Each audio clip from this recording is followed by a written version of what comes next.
Hello and welcome to YouTube channel Chemic Fundamentals. मैं आपका दोस्त रावल सिंह राजपुरोहित और आज का हमारा टॉपिक रहेगा बच्चों एटॉमिक मॉडल, परमाणु मॉडल। एटॉमिक मॉडल के बारे में आज हम चर्चा करने वाले हैं। प्रीवियस क्लासेस में हमने यह डिस्कस किया था कि एक एटम के अंदर तीन जो फंडामेंटल पार्टिकल्स होते हैं, इलेक्ट्रॉन, प्रोटॉन और न्यूट्रॉन। हमने यह पता किया कि इलेक्ट्रॉन और प्रोटॉन, न्यूट्रॉन पर क्या आवेश होते हैं, उनके क्या द्रव्यमान होते हैं, E/m का मान क्या होता है, ये सारी चीजें अपन ने डिस्कस कर चुके हैं।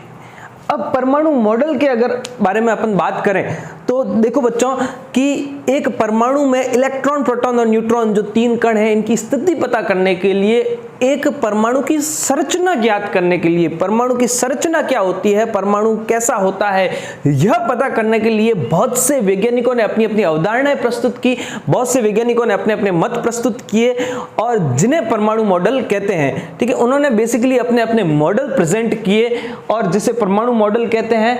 और उनमें बहुत से वैज्ञानिक थे, जिसमें से कुछ 4-5 वैज्ञानिकों को जो है इंक्लूड किया गया था, जिसमें J Thomson, Rutherford, Niels Bohr और सोमरफील्ड जैसे वैज्ञानिक थे। इनके बारे में हम स्टेप बाय स्टेप चर्चा करने वाले हैं, तो बिल्कुल आप सारी चीजें समझने की कोशिश करिए। परमाणु मॉडल के बारे में अगर इसकी डेफिनेशन के बारे में अपन बात करें तो परमाणु मॉडल क्या होता है कि परमाणु में इलेक्ट्रॉन, प्रोटॉन और न्यूट्रॉन की स्थिति अथवा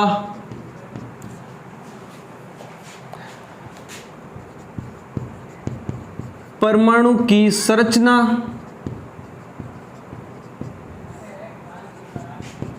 ज्ञात करने के लिए वैज्ञानिकों द्वारा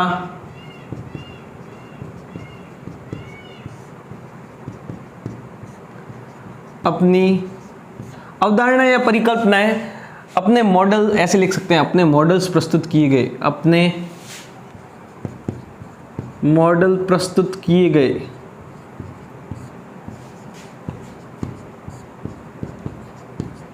जिसे क्या कहते हैं? जिसे परमाणु मॉडल कहते हैं। ठीक है, बहुत से वैज्ञानिकों ने अपने अपने मॉडल प्रस्तुत किए। तो कि साहब बहुत से वैज्ञानिकों ने क्यों किए? जो पहले वैज्ञानिक ने किया वही फाइनल क्यों नहीं किया? क्योंकि जैसे जैसे वैज्ञानिकों ने अपने मॉडल प्रस्तुत किए, उनमें कुछ ना कुछ कमियां रह गई या फिर कुछ मॉडल फेल भी हो गए, जिन्हें पढ़ा जाता है। जैसे थॉमसन मॉडल पूरा फेल हो गया था, और रदरफोर्ड मॉडल, इसमें भी बहुत सी कमियां रह गई थी।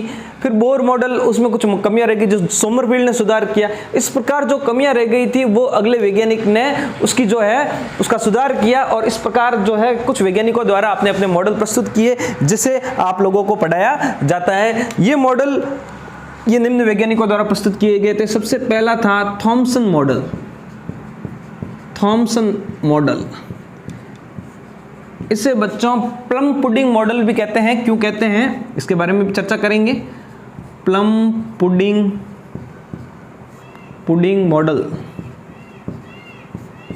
Thompson model. नंबर 2 है आपके रदरफोर्ड स्वर्ण पन्नी प्रयोग। ओके, नंबर 3 है आपके बोर मॉडल।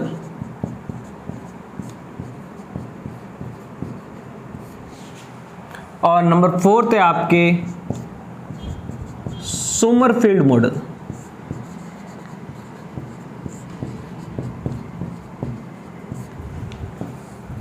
ठीक है, इन एटॉमिक मॉडल के आधार पर यह पता लग गया कि एक एटम की स्ट्रक्चर कैसी होती है। एटम के अंदर जो नाभिक होता है, न्यूक्लियस होता है, उसके अंदर प्रोटॉन और न्यूट्रॉन रहते हैं। प्रोटॉन पर पॉजिटिव चार्ज होता है, न्यूट्रॉन उदासीन होता है, ये अपन ने डिस्कस कर चुके हैं। और इलेक्ट्रॉन जो होते हैं बाहर के ऑर्बिट्स में, बाहर के कोषों में चक्कर लगाते हैं इलेक्ट्रॉन। ठीक है, तो ये बेसिकली इन वैज्ञानिकों के जो अंतिम रिजल्ट्स आए हैं अंतिम कंक्लूजन आया उसके आधार पर एक परमाणु की जो संरचना है, मैं आपको एक बार पहले ही बता देता हूं कि परमाणु की संरचना ऐसी होती है। फिर बाद में धीरे धीरे अपन सबसे पहले थॉमसन मॉडल पढ़ेंगे, रदरफोर्ड बोर मॉडल और सोमरफेल्ड मॉडल, सारी मॉडल्स के बारे में चर्चा करेंगे, ठीक है। लेकिन उससे पहले मैं आप लोगों को बता देता हूं कि परमाणु की जो संरचना होती कैसी है। परमाणु के अंदर सबसे बीच में सेंटर में रहता है नाभिक, जिसे न्यूक्लियस बोलते हैं, और नाभिक के अंदर प्रोटॉन और न्यूट्रॉन रहते हैं, और बाहर ये जो है वो जो गोलाकार आपको दिख रहे हैं ये कोश है। इन कोशों के अंदर इलेक्ट्रॉन है वो चक्कर लगाता है, ठीक है।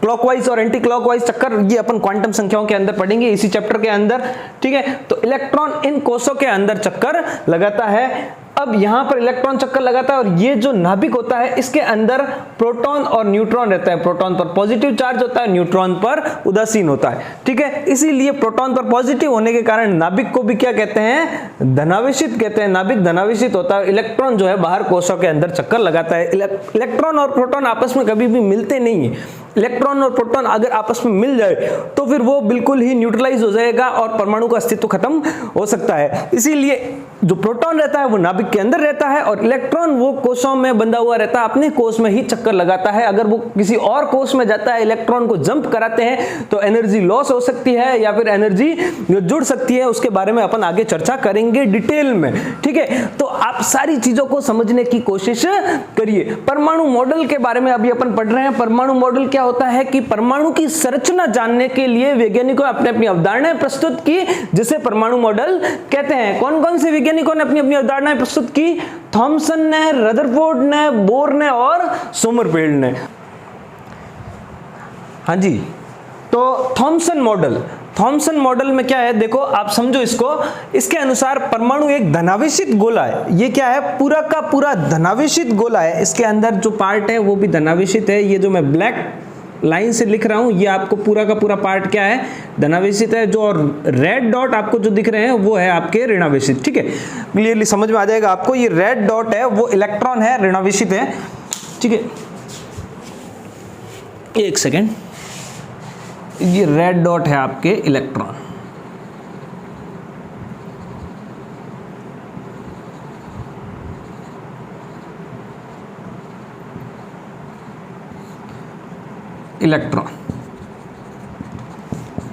ठीक है।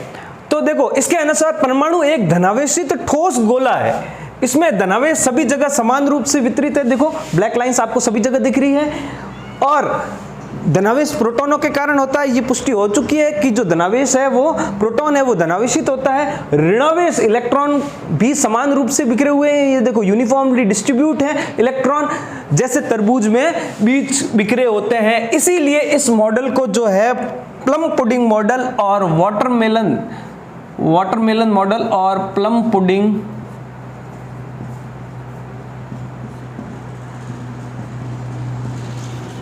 मॉडल भी कहते हैं, ठीक है। तो इसीलिए इसको प्लम पुडिंग मॉडल भी कहते हैं, क्योंकि प्लम पुडिंग एक मिठाई का नाम है। जैसा कि मैंने आपको बताया है, केक होता है जिसमें काजू, बादाम, पिस्ता जो भी ड्राई फ्रूट्स रहते हैं वो समान रूप से ऊपर बिखरे हुए रहते हैं, और जो पेस्ट्री होती है वो आपके क्या रहती है, पॉजिटिवली चार्ज रहती है, और ये जो ड्राई फ्रूट्स रहते हैं इसको नेगेटिव चार्ज इलेक्ट्रॉन बोलते हैं। जैसा कि आपको ये सारी चीज क्लियर हो गई होगी कि यह एक तरबूज है। मान लो एक तरबूज है, आपको हरे रंग का आवरण जो उसकी सरफेस होती है वो हरे रंग की होती है।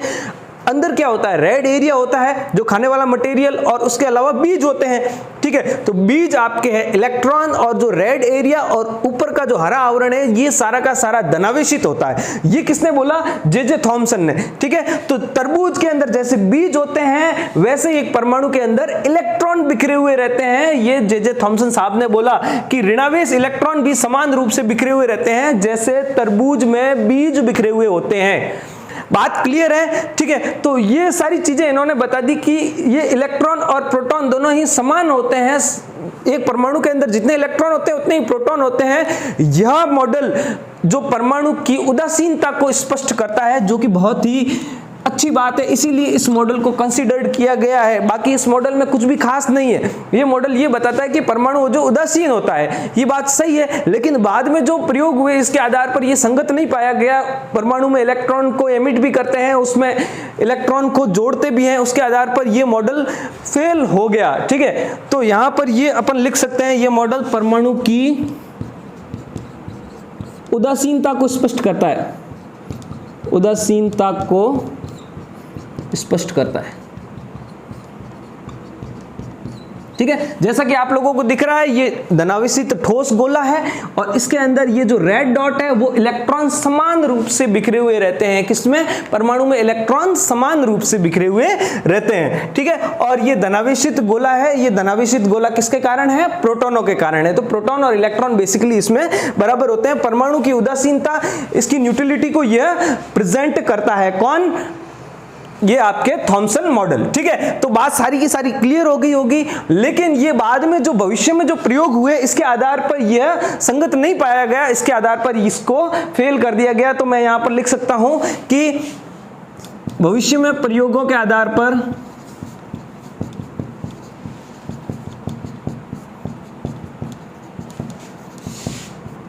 यह मॉडल